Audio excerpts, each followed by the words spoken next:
I sat in the sterile hospital room, watching my 8-year-old son wince in pain from his broken leg. That is when my phone rang. It was my bank. Somehow, all $25,000 I had saved for his surgery was gone. My stomach dropped when the representative told me the money had been transferred to my cousin Blair. She knew about my son. She knew he needed that surgery. I could not believe she would do this to us.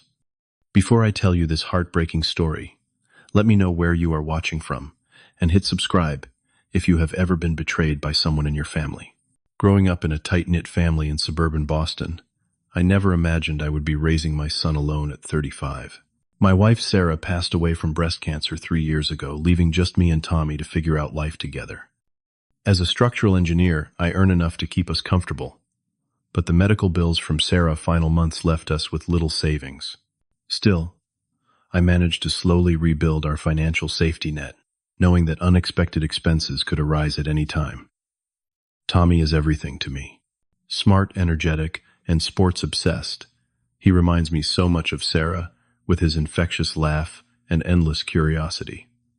We settled into a routine that worked for us. School work, dinner together every night, and weekends filled with soccer games and bike rides through our neighborhood. My parents live just 20 minutes away and often help with childcare when I need to work late, giving Tommy the stability of extended family that I believe every child deserves. Our lives were not perfect, but we were making it work until Blair arrived. My cousin Blair had always been the family firecracker. Beautiful, charismatic, and perpetually seeking the next adventure. At 29, she was freshly divorced, and according to her tearful phone call, desperate for a place to stay while she figured out her next steps. The divorce had apparently left her broke and emotionally drained. I still remember the night she showed up at our doorstep, 2 suitcases in hand, and mascara streaked down her cheeks. Tommy immediately took to her vibrant personality and stories of her travels across Europe and Asia. I offered her our spare bedroom for what we agreed would be 2 months maximum, just enough time for her to find a job and her own place. The first few weeks with Blair were surprisingly pleasant. She cooked dinner on nights I worked late, helped Tommy with his homework, and even fixed the leaky bathroom faucet that had been on my to-do list for months. She shared stories about her ex-husband Brad, a financial advisor who she claimed had manipulated their finances and left her with nothing after their 5-year marriage dissolved. I sympathized with her situation, thinking about how devastating my own loss had been. The difference was that I had Tommy to keep me going while Blair had no children and seemed genuinely lost. I wanted to help her rebuild her life, and her presence actually brought a feminine energy back to our home that had been missing since Sarah died. Tommy especially grew attached to Blair. She would spend hours playing video games with him, something I never had the patience for, and took genuine interest in his school projects. One Saturday morning, I came downstairs to find them making elaborate papier-mâché planets for his science class, both covered in glue and laughing uncontrollably. It was the happiest I had seen my son in months. As April turned to May, Blair began job hunting and seemed to be making progress toward independence. She had interviews lined up at several marketing firms and talked excitedly about apartments she had found online.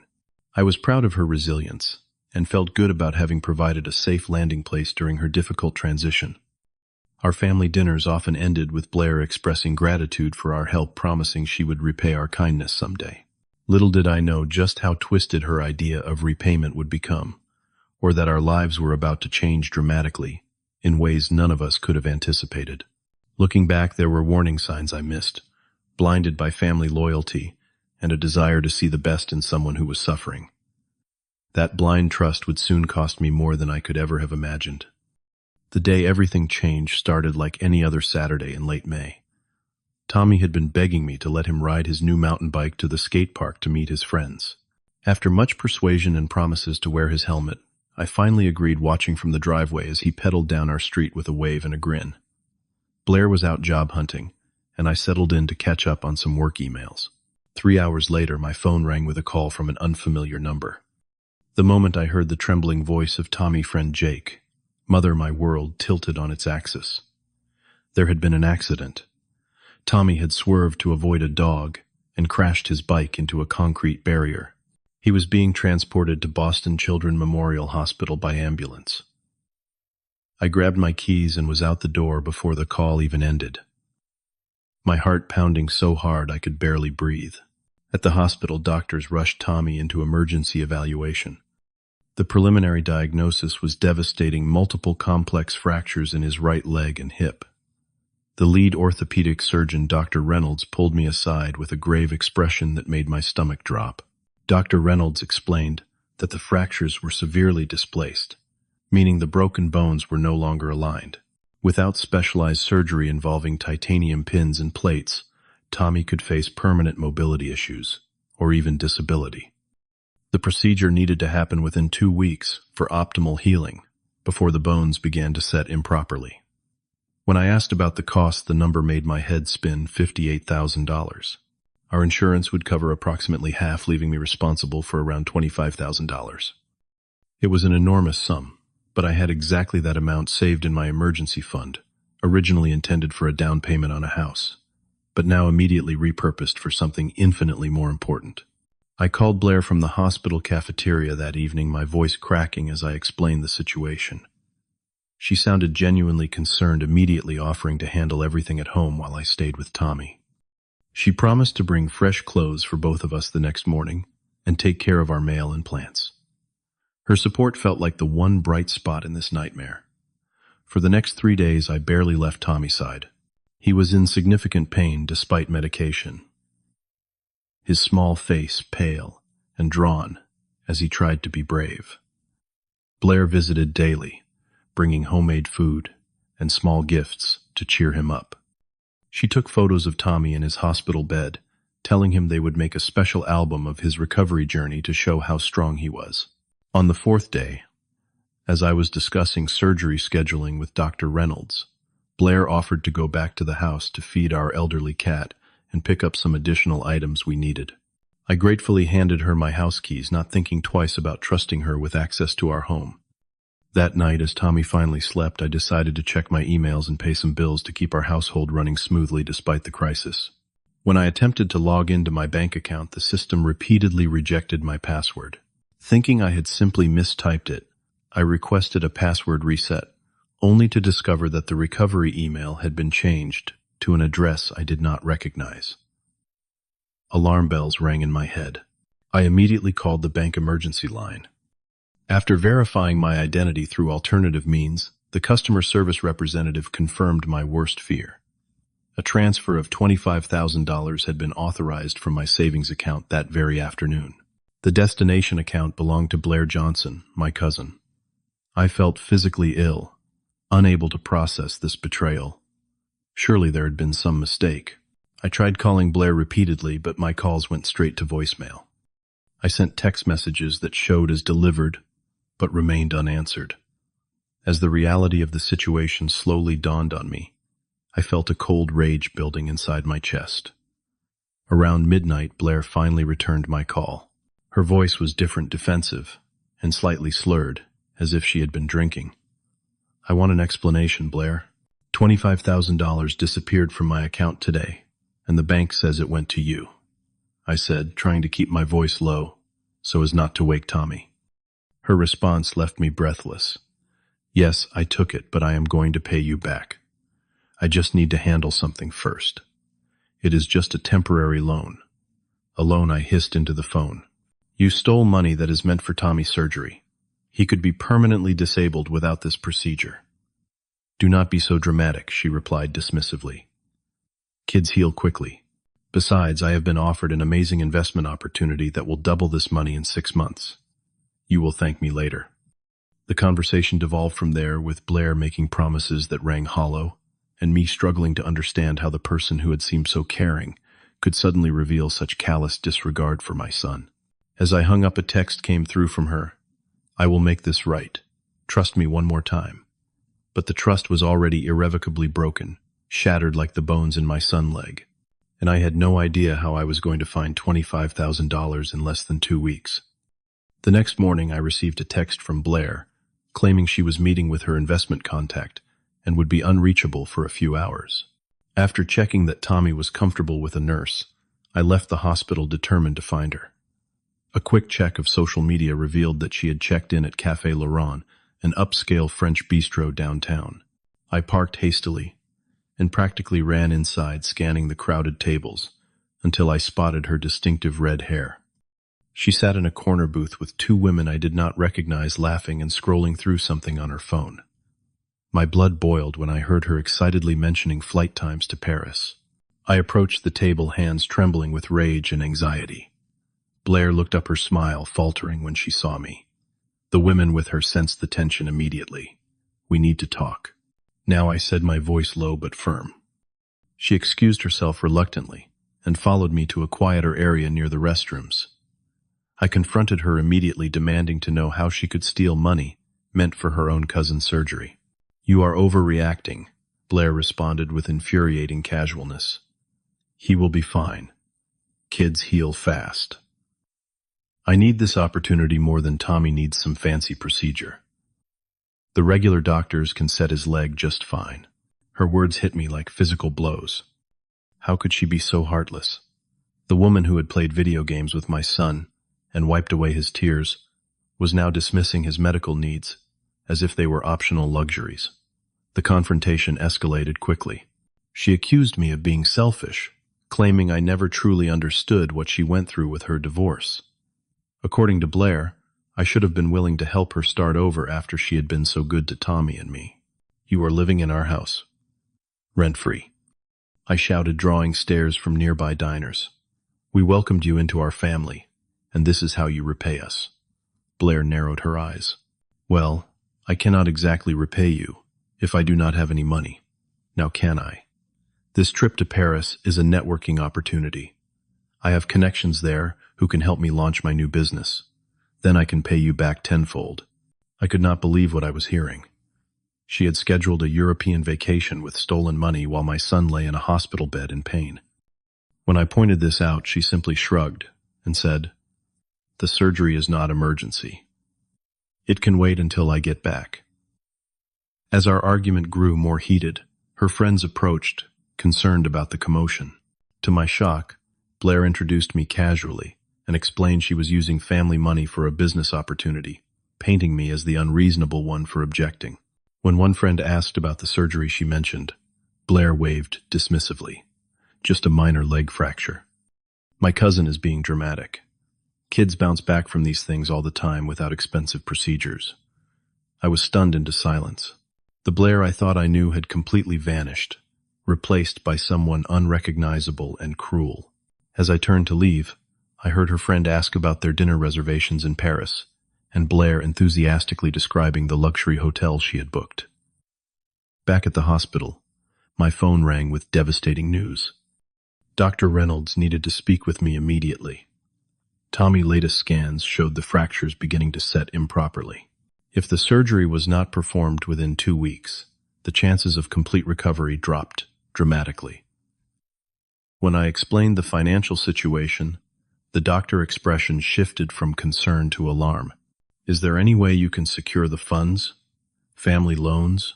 Credit extensions? Payment plans?" I spent the next 48 hours in a desperate scramble. My parents, heartbroken and ashamed of Blair's actions, offered their retirement savings, but it amounted to only $8,000. Friends contributed what they could.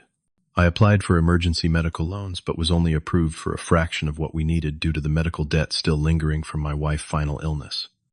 My desperation reached new heights as I sold my car, my watch, and even considered putting our home on the market, though a realtor warned it could not be sold quickly enough to meet our deadline. Each night, I sat beside Tommy's bed, watching him sleep fitfully, his face contorted in pain, even with medication. The most gut-wrenching moment came when Tommy looked up at me with Sarah eyes and asked in a small voice, "When am I getting my operation, Dad? My leg really hurts." I forced a smile and promised him it would be. Soon then stepped into the hallway where he could not see me break down. The weight of potential failure crushed down on me. What kind of father could not protect his child from pain? What would I tell him if he ended up with a permanent disability because I could not raise the money in time? That night, staring at the ceiling of the hospital room, listening to Tommy labored breathing, I made a decision. I would not let Blair win. I would not let my son suffer because of her selfishness. Whatever it took, I would find a way to get that money back. The next morning, fueled by determination and 3 cups of hospital coffee, I formulated a plan. First, I called the travel agency listed on the confirmation email Blair had accidentally left open on my laptop before leaving. Explaining the situation to the manager, a compassionate woman named Diane, I provided proof of the fraud, including bank statements showing the unauthorized transfer. Diane was horrified by the story. As a mother herself, she promised to help however she could. She confirmed that Blair had booked a luxury Paris package, using my stolen money with the departure date just 3 days away. While she could not directly refund me due to company policies, she agreed to put a hold on the reservation pending investigation and contacted her fraud department. Next, I filed a police report detailing the theft. The officer taking my statement seemed skeptical at first, viewing it as a family dispute rather than a crime, until I showed him the medical documentation for Tommy's surgery and the bank records proving Blair had accessed my account without authorization.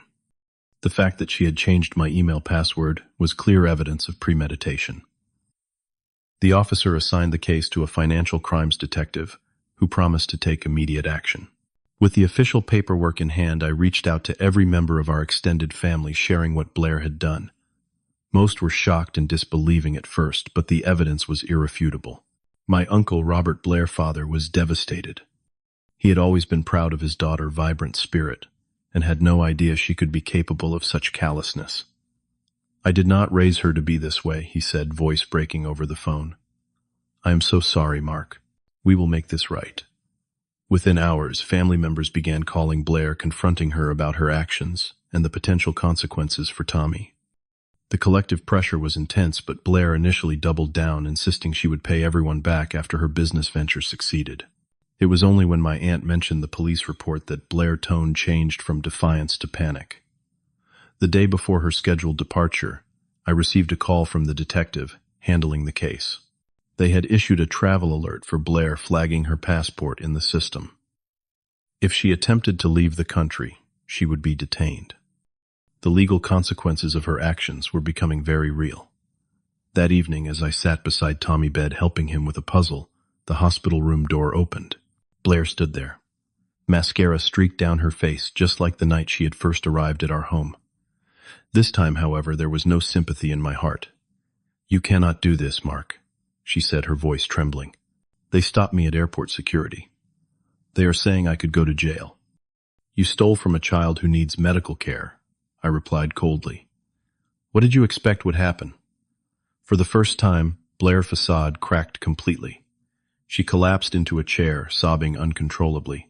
The severity of her actions seemed to finally hit her, not just the legal consequences, but the moral weight of what she had done. I did not think. "I just needed a fresh start," she stammered between sobs. "After Brad took everything in the divorce, I felt so powerless. I just wanted control over my life again." "So, you took control by stealing from an 8-year-old, by potentially crippling your own cousin." The confrontation was painful, but necessary. After an hour of tears, recriminations, and finally genuine remorse, Blair promised to return every penny.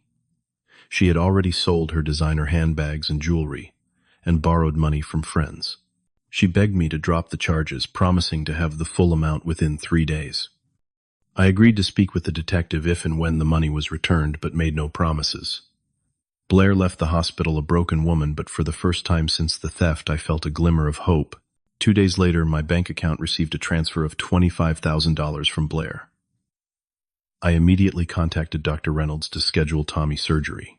The procedure took place exactly 13 days after the accident, just within the critical window the medical team had identified. The 5-hour surgery was excruciating for me as I paced the waiting room, but Dr. Reynolds emerged with a broad smile. "We got everything perfectly aligned," he announced. "With physical therapy and proper care, Tommy should regain full mobility within 6 months. Kids really do heal remarkably well when they get the right treatment at the right time."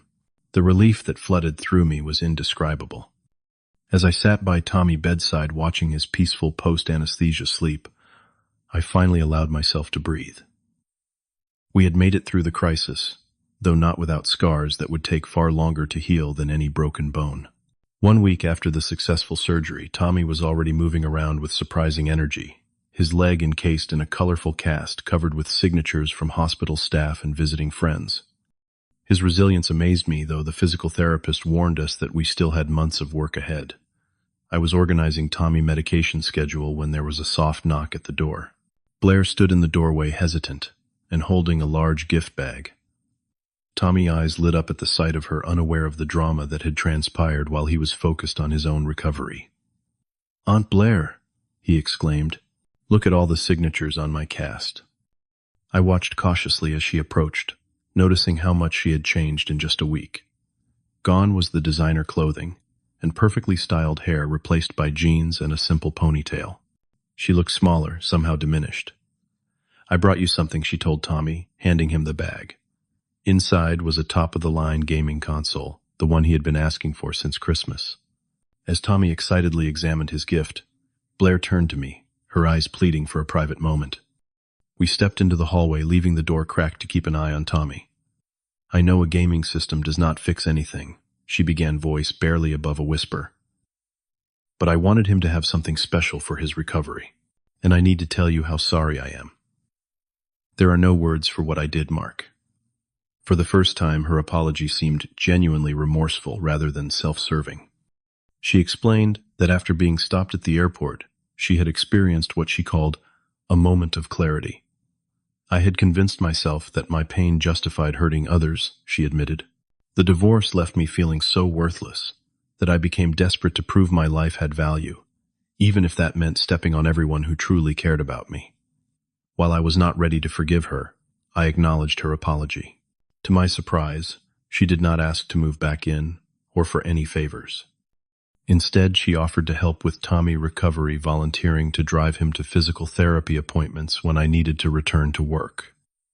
The next few months were a gradual healing process for all of us. Blair found a job at a local marketing firm in her own apartment. True to her word, she helped with Tommy's care, showing up reliably for the first time in her adult life. Tommy's leg healed perfectly, just as Dr. Reynolds had predicted, though he would always have small scars from the surgical pins. My relationship with Blair would never be the same. The trust that had been shattered could not be fully restored, but seeing her genuine efforts to make amends allowed me to move past the anger that had consumed me. We established new boundaries, ones based on accountability, rather than blind family loyalty. 6 months after the surgery, we held a small celebration when Tommy's physical therapist officially cleared him for all normal activities. As we watched him race around the backyard with his friends, Blair stood beside me on the deck. "He is amazing," she said quietly. "I almost took this away from him. I will never forgive myself for that." "But you did not take it away," I reminded her. "In the end, you did the right thing. Only after being forced to," she acknowledged. "That is something I have to live with." Looking back on the entire ordeal, I realized how easily our story could have ended differently. If Blair had succeeded in leaving the country with that money, Tommy's future would have been permanently altered. The experience taught me that sometimes the people we trust most are capable of causing the deepest wounds, but also that genuine redemption is possible when someone truly confronts the consequences of their actions. Family relationships require boundaries as much as they require love. I learned to protect what matters most, while still leaving room for people to change and grow. Tommy taught me about resilience, showing how quickly children can adapt and heal when given the proper support. And Blair, despite everything, showed me that people can indeed change when forced to confront the reality of their choices.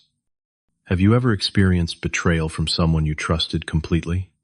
Has a family member ever crossed a line that seemed unforgivable?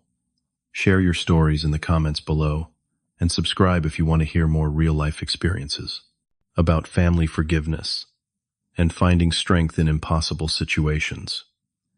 Remember that healing is possible, even after the deepest betrayals, but it happens on your timeline, not anyone else. Thank you for listening to my story, and I hope it helps someone out there feel less alone in their own family struggles.